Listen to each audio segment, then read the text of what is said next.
எந்த ஒரு விஷயம் நடந்துரும் சொல்லிட்டு மீனா பயந்துகிட்டு இருந்தாங்களோ அந்த விஷயத்தையே புது வீட்டுக்கு போன உடனே செந்தில் பண்ணிடுறாரு. பாண்டியன் கொடுத்த 10 லட்ச ரூபாய் வச்சு கடன் அடைப்பாருன்னு பார்த்தா அந்த 10 லட்ச ரூபாய் எடுத்துட்டு போய் புது வீட்டுக்கு தேவையான பர்னிச்சர் வாங்கிட்டு வந்தது செந்தில் எடுத்த மிகப்பெரிய தப்பான முடிவுன்னு நீங்களும் நினைச்சீங்கன்னா மறக்காம இந்த வீடியோக்கு ஒரு லைக் பண்ணி உங்க ஆதரவை தருவீங்க. பாண்டியன் ஸ்டோர்ஸ் அப்கமிங் ப்ரோமோல என்ன நடக்க போகுதுங்கிற ப்ரெடிக்ஷனை இந்த வீடியோல பார்க்கலாம். மீனாவோட பேச்சையுமே கேட்காம வீட்டுல இருக்க யாரோட பேச்சையுமே கேட்காம செந்தில் போய் டைரக்டா மீனா அவங்க அப்பா அம்மா கிட்டே பேசிட்டு வந்துட்டாரு. அந்த வீட்டால எல்லாருமே சம்மதம் சொல்லிட்டாங்க. இந்த மீனா மட்டும் எதுக்கு தேவையில்லாம இப்படி பிடிவாதம் பிடிச்சிட்டு இருக்கு, நீங்க போங்க மாப்பிள்ள நான் மீனா கிட்ட பேசிக்கிறேன் அப்படி சொல்லிட்டு இங்க மீனாக்கா வெயிட் பண்ணிட்டு அவங்க அம்மா அப்பா 2 பேருமே மீனா வந்ததுமே பிடிச்சு சத்தம் போட ஆரம்பிக்கிறாங்க. உனக்கு இது தேவையில்லாத வேலை மீனா, இப்படியான வாய்ப்பு கிடைக்கிறதுலாம் நீ கொடுத்து வச்சிருக்கணும். அவங்களே உங்களை போக சொல்லிட்டாங்க, எந்த பிரச்சனையும் இல்லைன்னு சொல்லிட்டாங்க. அதுக்கு மேல நீ எதுக்காக மீனா இப்படி பிடிவாதம் பண்ணிட்டு இருக்க அப்படி சொல்லிட்டு அவங்க அப்பா அம்மா 2 பேருமே மீனாவை பிடிச்சு திட்ட ஆரம்பிக்கிறாங்க. இவங்க திட்ட ஆரம்பிச்சதுமே மீனாவுக்கு நல்லாவே புரிஞ்சிருது. கண்டிப்பா செந்தில் இங்க வீட்டுக்கு வந்திருக்காரு, அந்த வீட்டுல நடந்த விஷயத்தெல்லாம் இங்க வந்து சொல்லிட்டு போயிருக்காரு. அதனாலதான் இவங்க 2 பேருமே புரிஞ்சுக்காம நம்மளை சத்தம் போடுறாங்க அப்படிங்கிறது மீனாக்கு நல்லாவே தெரிஞ்சிருக்கு. செந்தில் இங்க வந்தாரா உண்மையா சொல்லுங்க அப்படி சொல்லிட்டு கேட்கிறாரு. மீனோட அம்மா அப்பா எந்த ஒரு பதிலுமே சொல்லாம அமைதியாவே இருக்காங்க.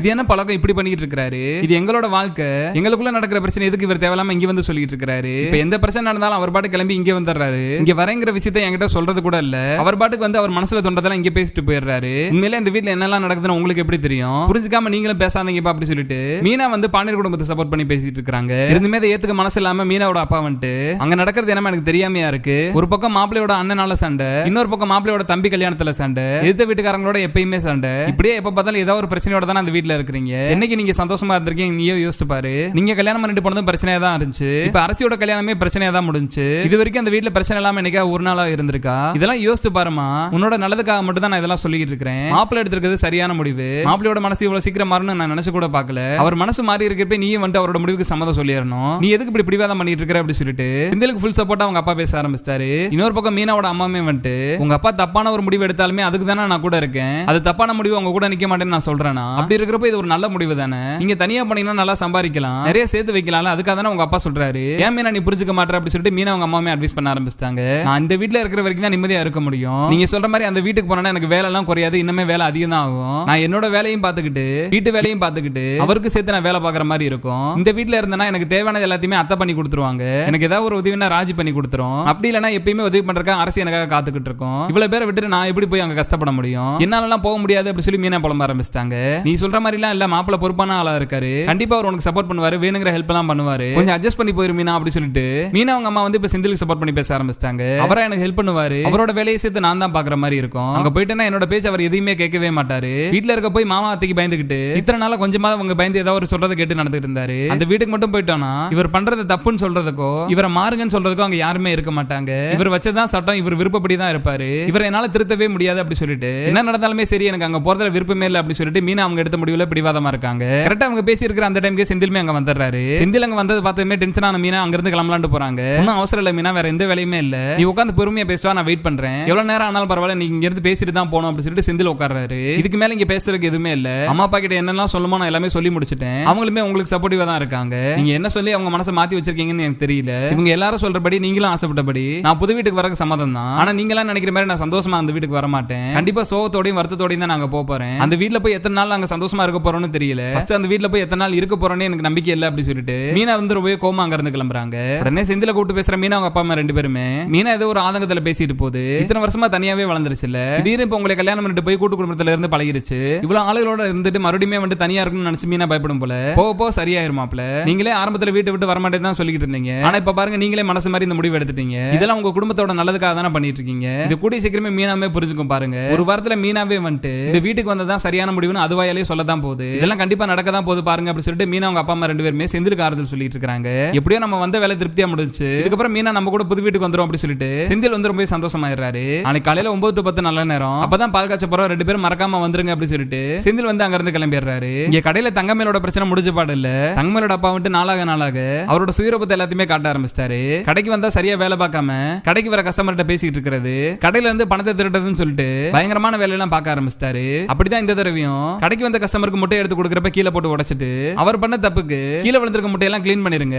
கடையை நல்லா சோப்பு போட்டு நீட்டா கிளீன் பண்ணி வச்சிருங்க அப்படி சொல்லிட்டு பழனிவேலுக்கு வேலை சொல்ல ஆரம்பிச்சாரு. என்னதான் தங்கமேலோட அப்பா இப்படி எல்லாம் கண்டிஷன் போட்டுக்கிட்டு இருந்தாலும் அதை எதுவுமே பழனி பெருசா எடுத்துக்கிற மாதிரியே தெரியல. ஆனா நடக்கிறதெல்லாம் பாக்குற சரவணனுக்கு பயங்கரமான கோவம் வருது. உங்களால இதை பண்ண முடியாது தெரிஞ்சுதானே நான் பண்றேன்னு சொன்னேன், உங்களை யாரும் அவசரப்பட்டு இதெல்லாம் பண்ண சொன்னது, பண்றதையும் பண்ணிட்டு இப்ப எங்க பழனி மாமா வேலை வாங்கிட்டு இருக்கீங்க, நீங்க பண்ண தப்புக்கு அவரையும் வேலை பார்க்கணும், இது உங்களோட வேலை தானே, நீங்க எல்லாம் பார்க்கணும் அப்படி சொல்லிட்டு சரவணன் சொல்ல ஆரம்பிச்சாரு. இன்னொரு பக்கம் தங்கமேலோட அப்பாக்கு வந்துட்டு தான் பண்றது தப்பு அப்படிங்கறதே உணராம அவர் பண்ணதை நியாயப்படுத்துற மாதிரியே பேசுறாரு. பழனியுமே இந்த கடையில வேலைக்கு தானே இருக்கிற, அப்படி சொல்லி இந்த வேலை செய்யறதுல என்ன தப்பு, கடையில இருக்க எல்லா வேலையுமே பழனி தானே பாப்பாரு, இந்த வேலையும் அவரே பார்க்கட்டுமே, ஒரு பிரச்சனை இல்லையே அப்படி சொல்லிட்டு மறுபடியும் அவர் பண்ண தப்ப நியாயப்படுத்துற மாதிரி பேசுறாரு. இப்படியே சரவணனுக்கும் தங்கமேல அப்பா இடையில வாக்குவாதம் ஸ்டார்ட் ஆக ஆரம்பிக்குது. இதை பார்த்ததுமே தங்கமேலுக்கு இன்னொரு பக்கம் பயம் வர ஆரம்பிக்குது. இப்படியே போயிடுச்சுன்னா கண்டிப்பா அவங்க ரெண்டு பேருக்கு இடையில சண்டை வந்துரும். ஆல்ரெடி சரவணன் மாமா நம்ம அம்மா அப்பா மேல கோவத்தோட இருக்கிறாரு. என்னைக்கு நம்மள பத்தின உண்மையெல்லாம் வீட்டுக்கு தெரிய போதுனே தெரியல. அப்பா வேலைக்கு வந்த இடத்துல சும்மா இல்லாம இப்படி அதிகாரம் பண்ணிட்டு இருந்தாருன்னா எப்படி சரவணன் மாமா சும்மா இருப்பாரு? இது தேவையில்லாத பிரச்சனை அப்படி சொல்லி புரிஞ்சுக்கிற தங்கமேல் வந்துட்டு நீங்க யாருமே கடை கிளீன் பண்ண வேண்டாம், நான் கிளீன் பண்ணிக்கிறேன், தயவுசெய்து நீங்க ரெண்டு பேரும் பேசாம இருங்க அப்படி சொல்லிட்டு தங்கமேல் கிளீன் பண்ண ஆரம்பிச்சிட்டாங்க. நடக்கிறதெல்லாம் பாக்குற சரவணன் வந்துட்டு இதுக்கு மேலே இவரை கடையில விட்டுக்கிட்டே இருக்கணுமா, நம்ம கண்ணு முன்னாடி இவ்வளவு அதிகாரம் பண்ணிட்டு இருக்காரு, நம்ம கடையில உட்காந்து நமக்கு ஒரு வேலை சொல்லிட்டு இருக்காரு, குடும்பத்துல கஷ்டமா இருக்கு, ஏதாவது ஒரு வேலை போட்டு கொடுங்கன்னு சொல்லி தான் அந்த கடைக்கு வந்தாரு. கடைசியில வேலைக்கு வந்துட்டு இப்படி அதிகாரம் பண்ணிட்டு இருக்காரு. இது வரைக்கும் நம்ம அப்பாவே நம்மள இப்படி மிரட்டி வேலை வாங்கினது இல்ல, இவர் யார நம்மள வேலை சொல்றதுக்கு அப்படி சொல்லிட்டு சரவணனோட கோபம் பல மடங்கு அதிகமாயிட்டு இருக்கு. இவங்க பிரச்சனை கிடையெல்லாம் மாட்டிக்கிட்டு பாவம் பழனி தான் வந்து ரொம்ப அசிங்கப்பட்டு இருக்காரு. யதார்த்தமா முத்துவேல் வீட்டுக்கு போற பழனி வந்துட்டு அவங்க அம்மா பார்த்து பேசலாம் சொல்லி ஆசையா போய் உட்காராரு. கரெக்டா அந்த டைமுக்கு சக்திவேல் முத்துவேல் ரெண்டு பேருமே வந்துடுறாங்க. வழக்கம் போல சோனியா வந்து இந்த வாய்ப்பை பயன்படுத்திக்கிட்டு இவருக்கு எப்பதான் நீங்க கடை வச்சு கொடுக்க போறீங்க, இவரை விட்டனா காலத்துக்கு இந்த கடையில எடுபடி வேலை பார்த்துட்டு அங்கேயே இருந்துக்குவாரு, இவர் மட்டும் கஷ்டப்படுறது இல்லாம என்னையும் சேர்த்து கஷ்டப்படுத்திட்டு இருக்காரு, அந்த வீட்டுல நாங்களாம் இருக்கவே முடியல, அந்த இட வசதி இல்லாதனாலேயே இப்ப செந்தில் மீனா ரெண்டு பேருமே புது வீட்டுக்கு போறாங்க. கல்யாணம் ஆகி இத்தனை வருஷம் ஆனதுக்கு அப்புறமும் அவங்களே வீட்டை விட்டு போலாம்னு சொல்லி முடிவு எடுத்துட்டாங்க. ஆனா உங்க தம்பிக்கு அந்த யோசனையே வர மாட்டேங்குது. இன்னும் எத்தனை வருஷம் விட்டாலும் அந்த வீட்லயே இருப்பார் போல. அவங்க வீட்டுக்கு எடுபடி வேலை பார்க்கறதுல அவருக்கு அப்படி என்ன சந்தோஷமே தெரியல. இவருக்கு பிசினஸ் வச்சு கொடுப்பேன்னு சொல்லி தானே எனக்கு கல்யாணம் முடிச்சு கொடுத்தீங்க, என்னால இதுக்கு மேலே பொறுத்துக்க முடியாது, நீங்க சொன்ன மாதிரி இவருக்கு ஏதாவது பிசினஸ் வச்சு கொடுங்க அப்படி சொல்லிட்டு சோனியா வந்து பிடிவாதம் பிடிக்க ஆரம்பிச்சிட்டாங்க. ஏன்டா வீட்டுக்கு வந்தோம் அப்படிங்கிற மாதிரி பழனி உட்கார்ந்து இருக்காரு. உடனே முத்துவேலுமே வந்து பழனி கிட்ட இத்தனை நாள் வரைக்கும் நீ இந்த பாண்டியன் கடையில வேலை பார்த்ததெல்லாம் போதும், இதுக்கப்புறம் நாங்க உனக்கு மளிகை கடை வச்சு தர போறோம், நீ சோனியா ரெண்டு பேருமே அந்த கடையை வச்சு பாத்துக்கங்க, இதுக்கு மேல நீ அந்த பாண்டியன் வீட்டுக்கு எல்லாம் போக தேவையில்ல, நம்ம வீட்லயே வந்து தங்கிக்கோ, உனக்குன்னு சொந்தமா கடை இருக்கு, நீ சோனியா சேர்ந்து அந்த கடையை நடத்திக்கங்க, வர்ற வருமானத்தை நீங்களே வச்சுக்கோங்க, இதுக்கப்புறம் உங்களோட வாழ்க்கையை நீ வாழப்பாரு அப்படி சொல்லிட்டு முத்துவேல் வந்து பழனிக்கு அட்வைஸ் பண்ண ஆரம்பிச்சாரு. யாரை கேட்டு இந்த முடிவெல்லாம் எடுத்துட்டு இருக்கீங்க, மச்சான் கடையை விட்டு எல்லாம் என்னால வர முடியாது, நான் விட்டுட்டு வந்தேன்னா மச்சானோட கடையை யார் பாத்துக்குவா, ஏற்கனவே அந்த கடையில நிறைய பிரச்சனை போய்கிட்டு இருக்கு, மச்சானால முன்ன மாதிரி கடையில வந்து பெருசா உட்காரவும் முடியல,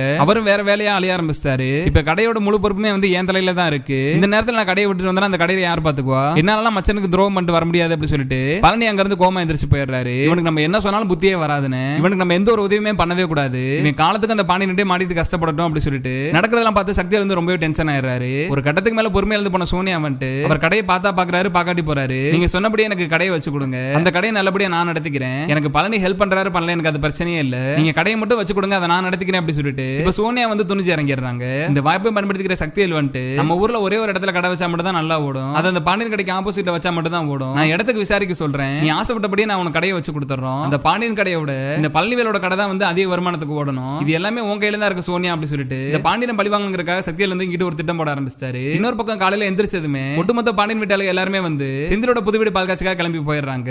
ஆரம்பத்துல விருப்பம் இல்லாம இருந்திருந்தாலும் செந்தில் பிரிஞ்சு போறத நினைச்சு வருத்த மனசுக்குள்ள இருந்திருந்தாலும் அது எதுவுமே வெளிக்காட்டிக்காம பாண்டியனுமே வந்து கடைசி நேரத்துல அங்க வந்துடுறாரு. பாண்டியனை பார்த்ததுக்கு அப்புறம் செந்திலுக்கு சந்தோஷம் தாங்க முடியல, எப்படியோ ஒரு வழியா அப்பாவுமே மனசு மாதிரி வந்துட்டாரு, நீ மட்டும் தான் மீனா இப்ப வருத்தப்பட்டு இருக்கிற, நம்ம வீட்டால யாருமே இப்ப பாரு வருத்தப்படல அப்படி சொல்லிட்டு எல்லாரையும் பார்த்து செந்தில் வந்து ரொம்ப சந்தோஷப்பட ஆரம்பிச்சாரு. ஃபங்க்ஷன் எல்லாம் முடிச்சுட்டு எல்லாருமே வீட்டுக்கு கிளம்பி போயிடுறாங்க. ஈவினிங் போல லாரியில வந்து நிறைய பொருள்லாம் வந்து வீட்டுக்கு இறங்கிட்டு இருக்கு. என்னங்க இவ்வளவு பொருள் வந்து இறங்கிட்டு இருக்கு, யாருக்கா இவ்வளவு பர்னிச்சர் வாங்குனீங்க அப்படி சொல்லி மீனா கேக்குறாங்க. நான் தான் உங்ககிட்ட ஆரம்பத்திலே சொன்னேன்ல மீனா, நம்ம வீட்டுக்கு தேவையான பர்னிச்சர் ஐட்டம் தான் இதெல்லாம் வாங்கியிருக்கேன், உங்ககிட்ட தான் நான் முன்னாடியே சொன்னேனே நீ மறந்துட்டியா அப்படி சொல்லி கேக்குறாரு. அதெல்லாம் இருக்கட்டும், இதுக்கு ஏது உங்களுக்கு பணம், இவ்வளவு பணம் எங்க இருந்து வந்துச்சு அப்படி சொல்லி மீனா கேக்குறாங்க. அப்பதான் உண்மையை உடைக்கிற செந்தில் வந்துட்டு அதான் அப்பா கொடுத்த 10 லட்சம் ரூபாய் இருந்துச்சுல்ல, அந்த பணத்தை வச்சு தான் வீட்டுக்கு தேவையான பர்னிச்சர் எல்லாமே வாங்கிட்டேன், நம்ம அந்த லோனை மாசம் மாசம் கட்டிக்கலாம், ஒன்னும் பிரச்சனை இல்ல, சீக்கிரமே நம்ம அடைச்சிடலாம் அப்படி சொல்லிட்டு பாண்டியன் கொடுத்த மொத்த காசையும் ஒத்த நாள் செலவு பண்ணிட்டு செந்தில் வந்து ரொம்ப அசால்ட்டா பதில் சொல்ல ஆரம்பிச்சாரு. வீட்டுக்கு வந்த முத நாள் மாமா கொடுத்த 10 லட்சம் ரூபாய் செலவு பண்ணிட்டாரு, இவரை நம்பி எப்படி இந்த காலப்புற குடும்பத்தை ஓட்ட போறோம் அப்படி சொல்லிட்டு மீனா ரொம்ப சாக்காய் போய் நின்னுட்டு இருக்காங்க. நடக்கிறதெல்லாம் வச்சு பாக்குறப்ப கண்டிப்பா செந்தில் வந்துட்டு பாண்டியன் கொடுத்த பணத்தை வச்சு அவர் வேலைக்கு வாங்கின கடன் அடைக்கிற மாதிரி தெரியல. என்னைக்கு இந்த செந்திலோட கவர்மெண்ட் வேலை காலி ஆகுதோ அன்னைக்கு தான் இந்த செந்திலுக்கு புத்தி வரும்னு நீங்களும் நினைச்சீங்கன்னா மறக்காம இந்த வீடியோக்கு ஒரு லைக் பண்ணி உங்க ஆதரவை தருவீங்க.